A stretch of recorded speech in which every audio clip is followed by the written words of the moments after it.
한성교회는 한국에 많은 교회들이 있지만 주목받는 그런 교회 중에 한 교회입니다. 이전에도 그랬지만 코로나19를 통과하면서 더 그렇다고 합니다.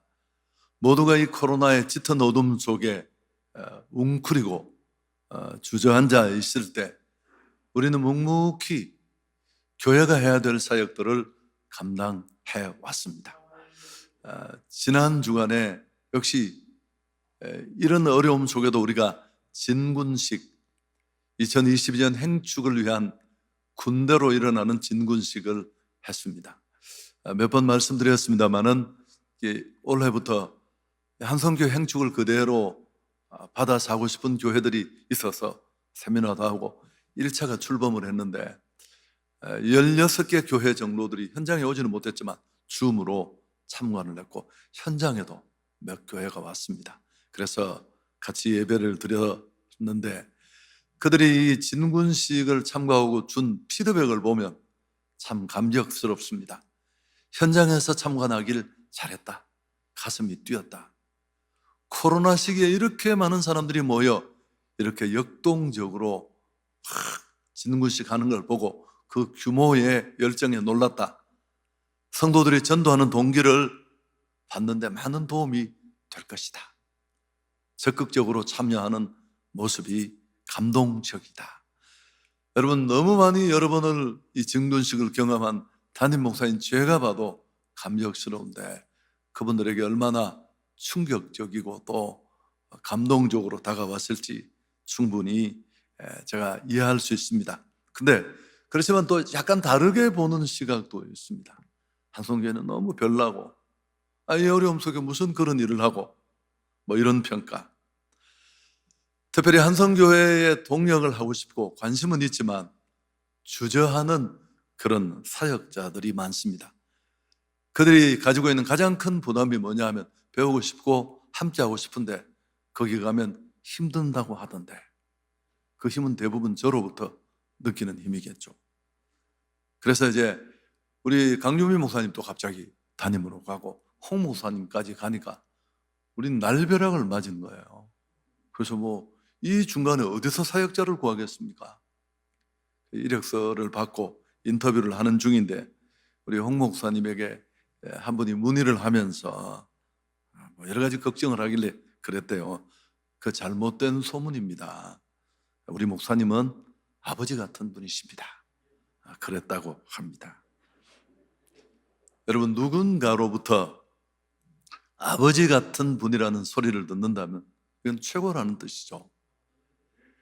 아버지는 그렇게 몰랑한 분이 아니잖아요. 엄하고 단호하고. 그렇지만 그런 엄함과 단호함을 뛰어넘는 깊은 사랑이 그 저면에 흐르고 있는 분이죠. 위대한 전략가요 전도자였던 바울의 목회적인 면을 정말 엿보를 수 있는, 목양적인 면을 엿보를 수 있는 그런 아주 소중한 본문이라고 저는 생각합니다. 사실 이 고린도 교회는 정말 많은 문제들이 있었습니다. 무슨 우상 숭배, 성적 문란, 은사, 그리고 무엇보다 다양하게 분파들이 나누어져 있었습니다. 아볼로파, 바울파, 베드로파, 그것도 양이 차지 않아서 그리스도파까지 있어서 서로 격하게 대립하는 그런 문제투성이의 교회였습니다. 그런데 바로 이런 고린도 교회를 향해 바울은 아주 신랄하게 거친 언어를 쏟아놓습니다. 그러면서 좀 질리고 주눅들고 반발심을 가질 만한 그들을 향해 뭐라고 말합니까? 내 사랑하는 자녀들아. 바울의 영적 아버지로서의 모습이 아주 전체적으로 강하게 드러난 그런 본문입니다. 여러분, 이 부분은 충분히 우리가 되뇌이고 곱씹을 만한데 좋은 전도자로서 바울의 모습, 그 모습의 비결이고 이유이기도 합니다. 고린도 성도들에게 있어서 그는 엄했을 뿐만 아니라 또 단순히 복음을 전하는 전도자 차원이 아니라 영적인 부모였다는 것을 알 수 있습니다. 조금만 더 자세히 들여다보면 14절을 우리 다시 한번 읽을까요? 내가 너희를 부끄럽게 하려고 이것을 쓰는 것이 아니라 오직 너희를 내 사랑하는 자녀같이 구원하려 하는 것이다. 바울이 신랄한 언어로 전혀 아주 강렬하게 고린도 교회의 약함을 질타하니까 이들이 주눅 들고 또 어떤 사람은 분개하고 불만을 품었을 수 있을 것입니다. 그렇지만 그들을 향해 바울은 아니다. 내가 너희를 몰아붙이고 한 것은 단순히 너희를 힐난하고 책망하기 위한 것만이 아니다. 정말 내가 사랑하는 자녀같이 너희를 권면하는 것이다. 아버지의 마음으로 하는 권면임을 그는 밝히고 있습니다. 칼빈도 이 부분을 주석하면서 고린도 교인들이 이 거친 언어로 쏟아놓는 바울의 지적을 듣고 조금은 반발심을 가진 걸 달래기 위해서 쓴 표현 같다, 그런 의견을 제시했습니다만, 근데 이 14절에 말하는 내가 정말 사랑하는 자녀들을 향한 아버지의 마음으로 이렇게 한 거다라는 이 바울의 말이 빈말이 아니라는 증거가 15절에 나옵니다. 또 한번 읽을까요? 그리스도 안에서 일만 스승이 있으되 아버지는 많지 아니하니 그리스도 예수 안에서 내가 복음으로서 너희를 낳았습니다. 그리스도 안에 일만 스승이 있지만 아버지는 많지 않다. 배경을 조금 설명하면 당시 떠돌이 성경 교사들이 이 시대에 많았다고 합니다. 예루살렘 교회나 또 먼저 세워져 이미 규모를 갖춘 그런 발전적인 교회에 속해 있던 동방교회 출신들이 많았는데, 이들은 소아시아 유럽 전 지역에 새로 생긴 교회들을 돌아다니면서 성경도 가르치고 교리도 전하고 좋은 뜻으로 한 일이죠. 아마 교회들이 꽤 도움이 되었을 겁니다만은, 그러나 많은 경우는 오히려 이들의 잘못된 가르침 때문에 교회가 혼란과 분열을 초래하는 경우도 많았다고 합니다. 그 중에 대표적인 교회가 갈라디아 교회와 또 고린도 교회, 오늘 우리가 살피고 있는 이 고린도 교회였습니다. 혼란과 분열의 가장 큰 이유가 무엇 때문일까요? 교회를 세우기 위해서 초기에 말씀을 전한 선조사들의 그 가르침을 그들이 비판하거나 부정했습니다. 그럴 필요 없다. 이건 정말 근간을 흔드는 건데, 그러나 이보다 더 큰 문제가 있었습니다. 이것도 우리가 눈여겨봐야 될 대목인데, 무엇보다 바울도 그 문제를 아주 심각하게 지적하는데, 교회를 섬기는 그들의 자세와 태도였습니다. 무엇을 하느냐보다 어떤 자세로 일하느냐가 중요했는데, 이들의 잘못된 태도나 자세가 어떤 자세와 태도나 하면 바울은 그걸 스승의 태도, 스승의 자세라고 합니다. 여러분, 스승의 태도, 스승의 자세가 뭐 문제가 될까? 대부분 이런 스승들은 끝까지 영혼을 책임지겠다는 생각도 없이 조금의 대가를 받거나 자기 열심에 일을 하고 난 다음에 그들의 먼 미래까지 고민하지 않는 채 던지듯이 폭행하듯이 사역을 마치고는 떠나가 버리는 겁니다. 일정한 기간 동안에. 여러분, 이런 일로는 절대 영혼이 세워지지 않아요. 한 영혼이 진짜 은혜를 받고 감동을 받는 데는, 목양이라는 말은 정말 사랑해야 될 말이에요. 어느 부서를 맡았다고 막 설교하고 야 받아 먹어 이런 마음으로 하는 그 일 위에, 저도 교사해 봤잖아요. 아무런 일도 일어나지 않습니다. 다윗의 물맷돌을 알고 다 알아도 그 영적인 감동을 줄 수가 없어요. 바울은 이런 그 시대에 약간은 오만한 마음으로 사역하는 그들과 견주어서 스승은 많지만 아비는 많지 않다. 아버지의 마음으로 일했던 자신을 고백하고 있습니다. 내가 복음으로 너희를 낳았다. 이것도 제가 빈말이 아니라고 했잖아요. 바울은 고린도 사역을 뛰어넘고 싶었어요. 고린도가 너무 척박하고 완악하고 고린도 사람같이 된다는 표현은 그 시대의 죄를 온몸에 안고 사는 쾌락주의자들을 대변하는 관용적인 표현일 정도였습니다. 그 이전 선교지에서 실패하고 쫓겨났던 바울은 뛰어넘고 싶었는데 하나님이 그를 강제로 들여보내서 사실은 전혀 이례적으로 1년 6개월을 이곳에 머물면서 복음을 전하고 그렇게 고린도 교회가 세워졌습니다. 여러분, 바울이 다 전도에서 세운 한 사람 한 사람이에요. 특히나 성경을 읽어보면 그는 자비량 선교를 했습니다. 브리스길라 아굴라 집에서 천막 만드는 일을 하면서 그 보수를 받아서 고린도 사역에 이렇게 했고, 안식일이면 유럽의 이 유대 회당에서 복음을 전하고, 후에 물론 브리스길라 아굴라 부부 같은 이런 충성된 부부, 또 실라와 디모데 같은 사역자들이 함께 투입이 되어서 사역을 했습니다만 얼마나 힘들고 어려운 일들이 많았을까요? 그 한 고비 한 고비를 넘기면서 도망가지 않고 그들을 세워주고, 또 오늘도 이 문제를 이렇게 문제 지적하면 그들이 얼마나 싫어한다는 걸 다 알지만 아주 신랄한 언어로, 시험이 될 만큼 강력한 언어로 그들을 책망하는 겁니다. 그렇지만 내가 너희를 부끄럽게 하거나 무너뜨리려고 하는 게 아니라 내 사랑하는 자녀들을 위해서 내가 하는 것이다. 여전히 애정을 가지고, 무엇보다 해산의 고통, 해산의 수고, 이건 아버지만 하는 거예요. 선생은 이런 거 안 해요. 그래서 수고하고 땀 흘리고 애태우고 그저 낳았다고 끝나는 게 아니라, 그러잖아요. 자녀를 키워봐야 진짜 철이 든다고. 철 드는 방법이 몇 가지 있습니다만 1번, 재미없어서 하지 말까요? 포항제철 옆으로 이사를 간다, 뭐 이런 철이 드는 몇 가지. 여러분, 오늘 그 태신자 작정 주일인데 이 아버지의 마음으로 목양했던 바울의 자세는 우리가 이 행축을 진행하는 그 중심과 너무 딱 맞아 떨어집니다.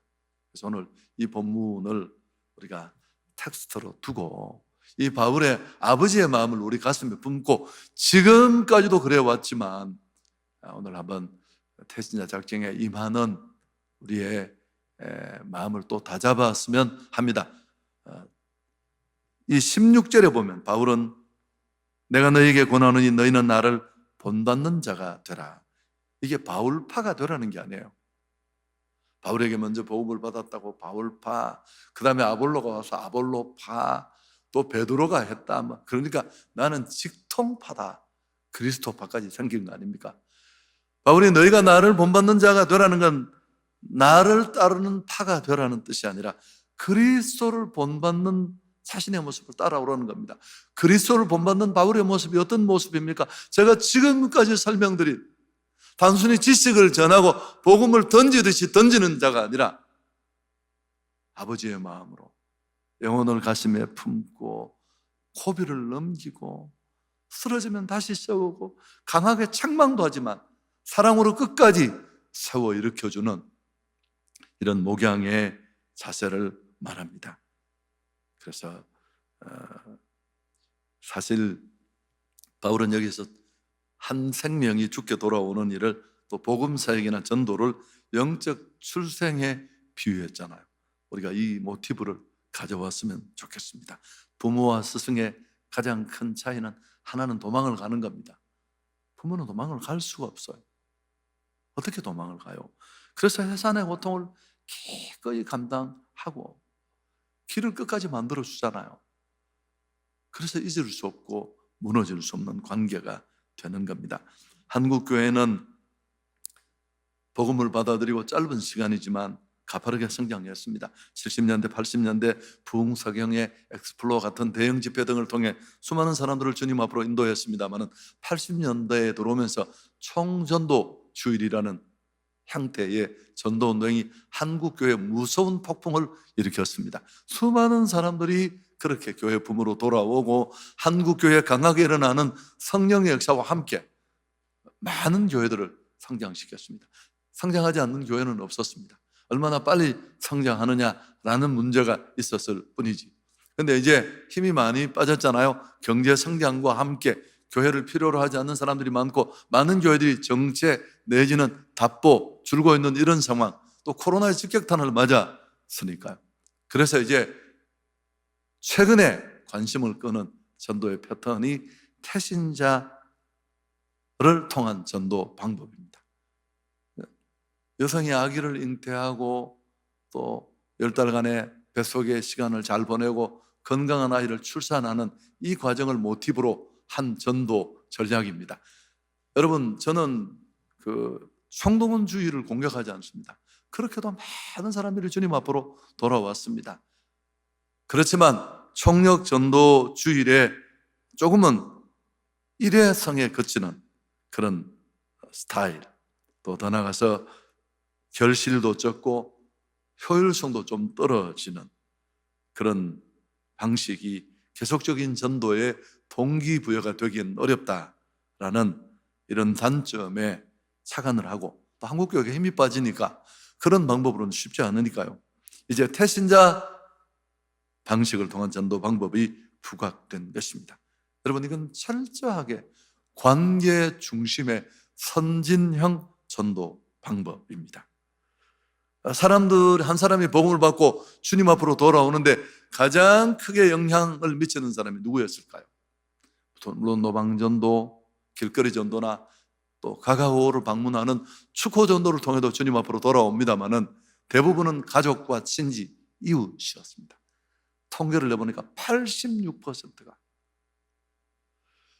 복음을 받고 주님 앞으로 돌아오는 10명 중에 8명, 9명이 전혀 모르는 불특정 다수에게 받은 복음이 아니라 관계 중심의 사람들에게. 그래서 여기에 착안을 해서 여성이 아기를 잉태하는 그 부모의 심정으로 새 생명을 가슴에 품고 그 생명을 가꾸어서 또 출산하는 이런 과정을 받아들인 게 태신자 전도법 아니겠습니까? 자, 세 단계를 다시 한번 정리해 드리면서 제가 오늘 설교를 진행하려고 했는데 벌써 한 4분은 눈을 감았습니다. 왜냐하면 이거 한 40분 들은 얘기거든요. 자, 그래도 또 들으셔야 합니다. 밥은 400분도 더 먹어도 또 먹잖아. 자, 첫 번째 단계가 뭘까요? 잉태하는 겁니다. 제가 원고에 빨간고로 쓴 건 자막을 보여줘야 되는 겁니다. 여러분, 첫 번째가 잉태하는 겁니다. 무엇보다 영혼을 가슴에 품는 일로부터 시작합니다. 잉태해야 출산도 할 수 있습니다. 그건 하나님의, 사실 인간이 생명을 잉태하는 것은 하나님의 신비이자 축복인데요. 여러분, 생명을 품지 않으면 아무런 일도 일어나지 않습니다. 결실의 기쁨도 새 생명의 축복도 상관이 없습니다. 무엇보다 꾸준히 많이 이야기했습니다만 이 가장 첫 번째 관건은 갈급한 심령, 준비된 심령을 찾는 게 중요해요. 성경에 이런 케이스가 많지는 않습니다만은 사도행전 16장에 많이 이야기했지만 바울이 유럽에 처음 복음을 전하러 갔는데 빌립보 지경 성 부근에 갔을 때 안식일에 기도처를 찾기 위해서 돌아다니다가 강가에서 우연히 여성 몇 사람을 만나서 별 계획도 없었는데 복음을 전했습니다. 근데 그곳에 온 루디아라는 그 도시에 큰 사업을 하는 유력자인 여성이 한순간에 마음을 활짝 열고 바울의 말을 그대로 받아들여서 예수를 믿고 구원을 받습니다. 그리고 그 루디아의 집에서 그 좋은 교회, 빌립보 교회가 시작을 한 겁니다. 루디아의 이 좀 특별한 반응은 우연한 반응이 아니라 그가 이미 구원 줄 때가 된, 무르익은 적기가 된 갈급한 심령이었다라는 것입니다. 여러분, 지금도 우리 새가족 오는 거 보면 이 코로나 와중에 교회 오는 걸 불편하게 하는 사람들이 중직자 중에도 많은데 뭐 그럴 수 있겠죠. 근데 그럼에도 불구하고 여전히 복음을 필요로 하고, 제가 지난주도 그랬잖아요. 자기는 미칠 것 같다고. 제가 과거 교회도 들었잖아. 자기가 교회 가고 싶어 교회 한복까지 입고 교회 앞을 갔는데 자기 보고 들어오라고 얘기도 하지 않더라. 그럴 수 있는 겁니다. 우리는 그 쉬운 일이 아니니까 그런 사람들을 찾는 것입니다. 사실 사도행전 18장에 고린도 교회에 관한 내용이 나와 있는데, 여러분 거기도 보면 바울이 고린도 교회를 피해가고 싶다고 제가 얘기했잖아요. 근데 하나님은 그냥 두지 않습니다. 브리스길라 아굴라 부부를 로마에서 글라우디오 황제가 왜 갑자기 그런 마음을 먹었는지 모르지만 유대인들을 다 쫓아냈어요. 쫓겨난 이 충성된 신앙의 부부가 어디를 갈까 기도하다가 그들이 결정한 이사지가 고린도예요. 마침 바울이 고린도 사역을 그만두려고 할 딱 그 타임이에요. 그리고 하나님은 실라와 디모데를 또 다른 사역자에서 뽑아서 그에게 측면으로 보냅니다. 그리고도 하나님은 마음에 안 놓여서 한밤중에 바울에게 나타나서 뭐라고 말합니까? 두려워 말고 잠잠하지 말고 말하라. 내가 너와 함께 하겠다. 그리고 뭐라고 말합니까? 사도행전 18장 10절에 거의 하나님은 눈물을 흘리면서 하는 얘기입니다. 이 도시에 내 백성이 많음이라. 아멘. 아니 지금 예수 믿을 사람 다 믿고 전도 될 사람 다 되었는데 무슨 불신자가 복음 받을 사람이 있겠나? 아니라니까요. 그때는 아니어도 지금은 때가 된 사람도 있고 오늘도 여전히 고린도는 정말 그 예민한 사역자 바울이 뛰어넘고 싶을 만큼 복음에 공격적이고 복음을 핍박하는 그 도시에도 내 백성이 많다. 여러분, 그래서 우리가 대상자를 놓고 예비 태신자 열람표를 참고해서 지금까지 기도했던 이유가 여기에 있습니다. 그래도 정확하게 모르니까 판을 좀 넓게 한 5명 정도를 오늘 작정하려고 합니다. 자, 이게 첫 번째, 우리 가슴에 그 영혼을 품는 단계. 두 번째 단계가 뭐냐면 공급하라라는 것입니다. 사실은 아기의 건강은 산모의 건강과 비례합니다. 그렇잖아요. 엄마가 잘 먹고 평안하고 태교도 해야 그 영양분이 그대로 아이에게 가고, 건강해야 잉태도 할 수 있고 건강해야 출산도 할 수 있죠. 사실은 이 태신자 전도법이 유익한 게 뭐냐면 영혼을 품고 가는 과정에 내가 건강해지는 거예요. 개인 경건을 충분히 쌓아서 그 영적 에너지가 잘 전달될 때 우린 일을 수월하게 원만하게 과정을 진행할 수 있고, 그렇지 않으면 품고 있는 이 영적 생명이 사산하거나 문제가 될 수 있습니다. 레전드 전도자라고 할 수 있는 빌리 그레이엄 목사, 그는 이미 고인이 되었지만 90이 넘게 그렇게 많은 사람에게 복음을 전하고 정말 많은 사람들을 주님 앞으로 돌렸는데 그런 이런 말을 했습니다. 내가 항상 하나님의 살아계심을 자신 있게 말할 수 있는 이유는 매일 아침마다 내가 하나님과 이야기하기 때문이다. 전도 훈련을 한다고 전도를 잘하는 게 아니에요. 내가 뜨겁고 내 안에 뜨거운 성령의 은혜가 흘러넘치고 그걸 밖으로 드러내는 것이니까. 물론 태신자를 위한 중보기도, 또 그들의 필요를 채워주고 덧대어주고 얘기를 듣고 도움을 주는 것도 필요합니다.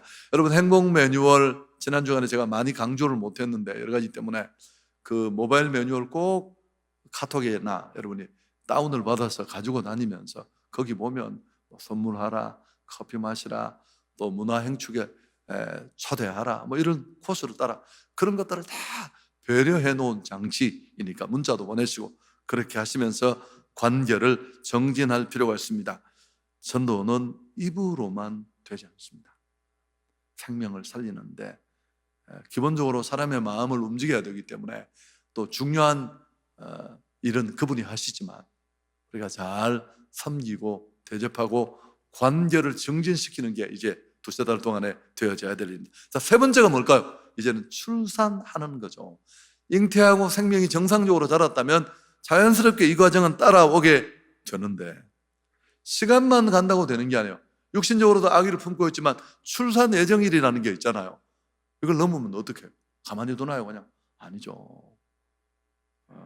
제왕절개하고 인큐베이터 속에 넣더라도 그 기간을 넘기면 안 되는 것처럼 우리에게도 5월 22일, 23일, 원래 우리가 5월 마지막 주일날 월요일 했는데 함께하는 교회들 때문에 좀 보고 따라오는데 텀을 주기 위해서 그들은 한 주 뒤로, 우리는 한 주 앞으로 옮긴 겁니다. 그래서 여러분, 이날이 바로 디데이입니다. 그들을 교회로 이끌어서 복음을 여러분이 전할 수 있지만 그 일이 불편할 수 있으니까 어떤 분에게는 예비된 자리에 잘 참여하고 교회까지 오게 해서 그날 목사가 딱 정제된 핵심 복음을 전해서 결단하게 하는 것, 이게 행축의 전 과정이라고 할 수 있습니다. 자, 제가 얘기 안 하고 설교 마치려고 합니다. 여러분, 대한민국은 전 세계 유례가 없는 저출산, 고령화가 아주 무시무시한 속도로 일본, 독일 따라오지도 못해요. 특히 제 세대 때는 아주 이 재앙을 맞게 된다고. 생산 인구는 줄고 연금 받아 먹을 인구는 너무 많고 연금 고갈되고 뭐 여러 가지 대선 공약에도 다 나왔던 그런 내용입니다만은, 그래서 이런 상황에 또 대한민국만큼은 교육비가 많이 드는 나라가 없습니다. 이런저런 이유 때문에 몸매 관리, 우리 둘이 행복하게 살고 싶다, 결혼도 잘하지 않지만 결혼해도 아이를 늦게 낳거나 안 낳거나 이런 경우가 참 많습니다. 근데 사실은 그렇지 않거든요. 여러분, 아기를 낳는 일은 아기를 위해서 기쁜 게 아니라 많은 젊은 사람들이 우리가 착각하는 게 자식을 키우는 일이 힘이 든다. 틀림없습니다. 그러나 그 자녀가 주는 행복과 기쁨이 대단한 거죠. 정말 많은 젊은이들이 그걸 놓치고 있는 거예요. 저는 3명이잖아. 3명이라도 얘들을 볼 기회가 잘 없어요. 하나씩 순서대로 나타나고 벌써 하나는 없고 또 갈 거고 이제 완전히 사라지고. 다시 말씀드리겠습니다. 아이 하나 태어나면 그것 때문에 내가 무거운 짐을 지고 고통받고 한 10년, 15년 이런저런 빨래하고 집안일하고 아이 돌보는 데 시간 다 보내고 우리끼리 마음껏 사랑하면서, 여러분, 땅을 치고 통곡합니다. 둘이 쳐다볼 게 별로 없어요. 해보십시오 한번. 시간이 가면 얼마나 허망하고, 그때 그 아이들이라는 건 내게 짐이 아니라 정말 행복이고 기쁨이고. 여러분, 제가 하려는 말의 의도를 아시겠죠? 가장 스마트하게, 가장 건강하게 출산을 하는 여성들이 더 건강하대요. 인간은 그렇게 만들어져 있는 겁니다.